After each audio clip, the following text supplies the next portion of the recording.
So hey guys, what's going on? So first day of Pinball Expo going on in Chicago right now, Thursday as of recording this.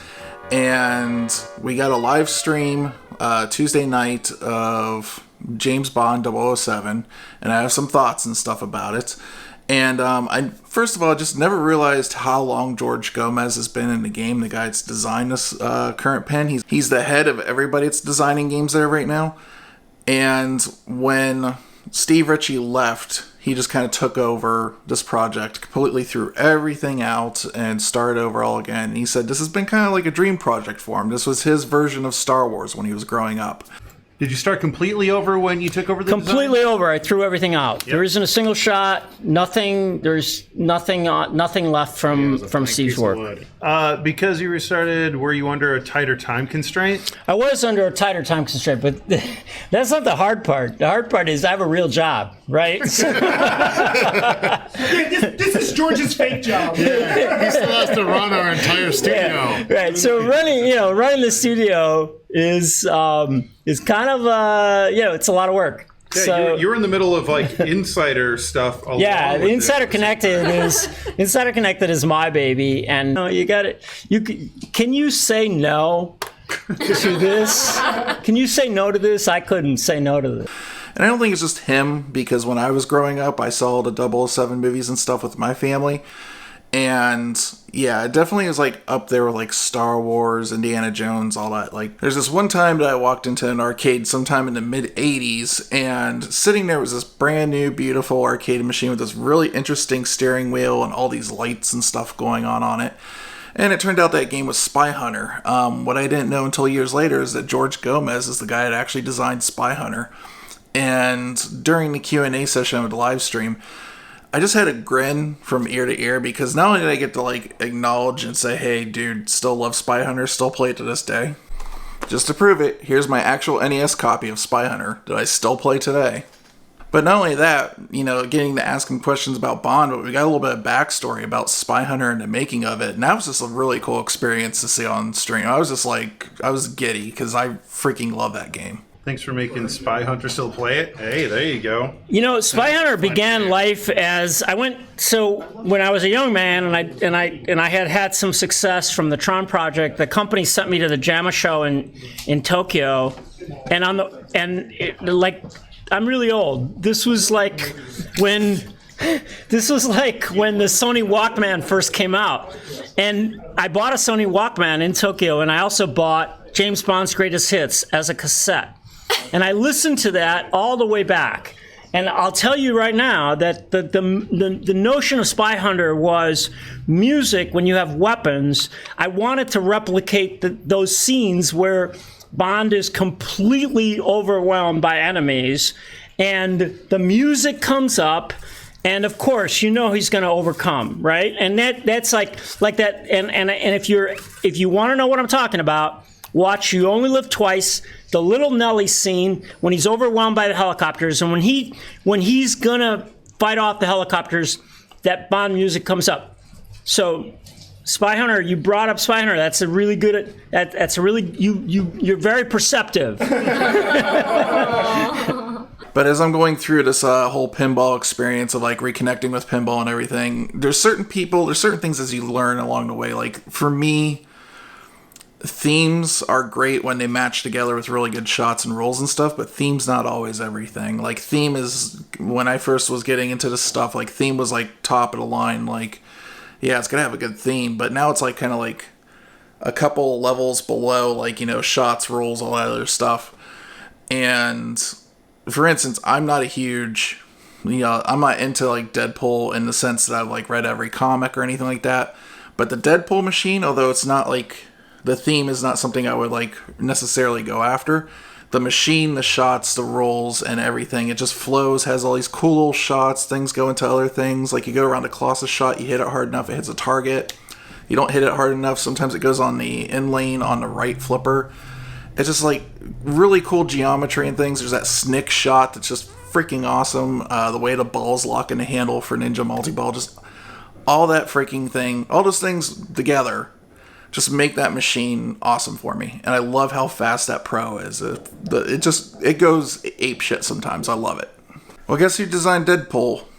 George Gomez. And as I'm going on and I'm playing these older games like Monster Bash, Corvette, and so on and so forth, I'm starting to find that I have a favorite designer, and that designer is George Gomez. It's like I like a lot of things, but not everything of Keith Elwin. I know a lot of people just love Keith Elwin's stuff, but I'm kind of like so-and-so in some stuff. I really love some stuff like Jurassic Park.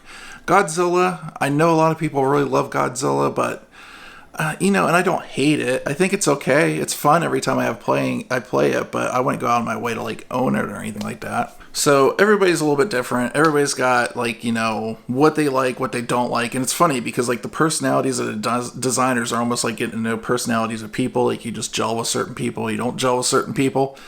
And it's really funny how that kind of like bleeds over into the design of a machine. So there's going to be people out there just like certain machines and don't like certain machines, or are just okay with certain ones.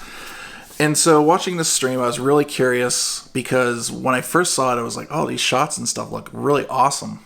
And going forward, there was that Pinball News leak, and I was just kind of worried. I was like, oh man, I don't know about this. It seemed not very deep. The rules weren't really there. And then we got this live stream, and we finally got told that, hey, this is very early on. The rules are far from finished yet. The code's far from finished. We're still working on it. As we learned, they were very, very time constrained, making this game compared to other games. So we learned that the Bond women are basically multipliers in the game, and when you get all 6 of them, you get 007 multiplier. We learned how the weapons are going to work in the game, both for Spectre and Q branch weapons. The Q branch weapons were cool. They had a Geiger counter from Dr. No that popped up, and the Geiger counter was really cool. So it would make the Geiger counter noise depending on where you were shooting on the pinball machine. It didn't reveal what the shot was that you needed to hit, but the noise on the Geiger counter would get louder or quieter depending if you were getting hotter or colder, depending on what switch you were hitting on the machine. That mode was really cool. There's a lot of really cool stuff in here. The question is do you really need, if you're looking at 007 and you think you're interested in it, I think the rules, when you're finally finished, this game will come together and it'll be really interesting. Do you need a pro or do you need a premium? Gomez said that the pro does shoot better because apparently the diverter for the premium just like narrows that gap a little bit and just gets in the way, and sometimes you get rejects off of that, where on the pro it's smooth shooting all day.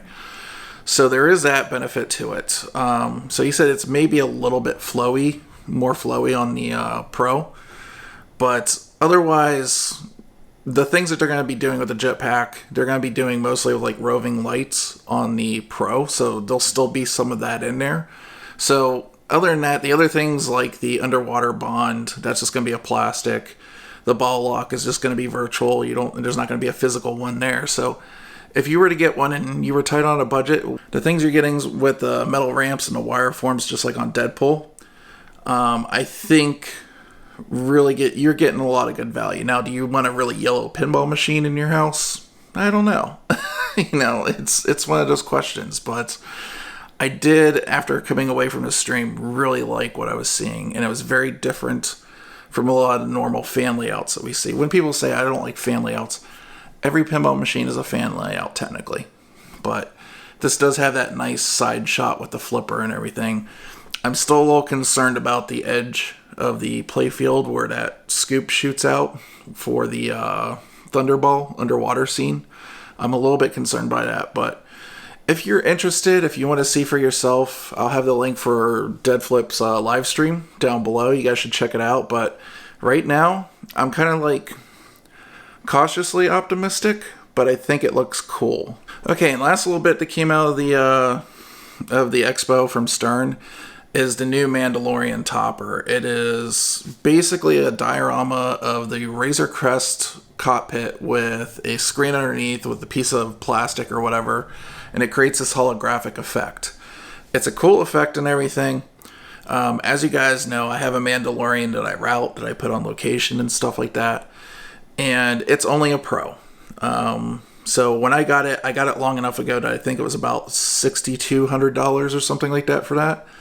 And this topper's like $2,000. It is cool. Like, I don't want to take that away. It's very cool. It's very inventive. I'm glad that they're doing something really different with toppers. I think the extra modes are really cool, but they don't like take away from the main game in any kind of way.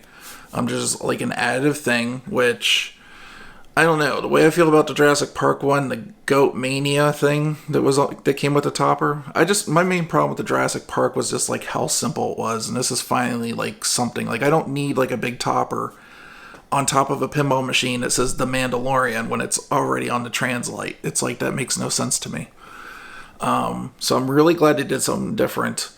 But if it was 1,000, 1,200 maybe, and I really mean that maybe, but at 2K, at least for me with a Pro, it's a hard pass. I can't justify 2K for a Pro version of the Mandalorian. Alright guys, so that's our first bit of news from the Pinball Expo. We'll see what else comes down. I've heard rumors that Jersey Jack is going to be showing a new machine off. We'll see. These rumors always seem to come around, but there's other people out there like Todd Tuckey is doing live streams from the Pinball Expo. He's got a couple up now. Retro Ralph, check them out if you're really curious what it's like on the show floor. I hope to be there next year. I know it's a little bit better off this year than it was last year, but with things coming up the way to work for work, and I couldn't get time off and I have deadlines I have to hit and stuff like that, it just wasn't for me this year. So maybe next year, but yeah, see you guys later on, and I'll probably be doing a live stream this Saturday, so keep your eyes out on Twitch. All right, later guys.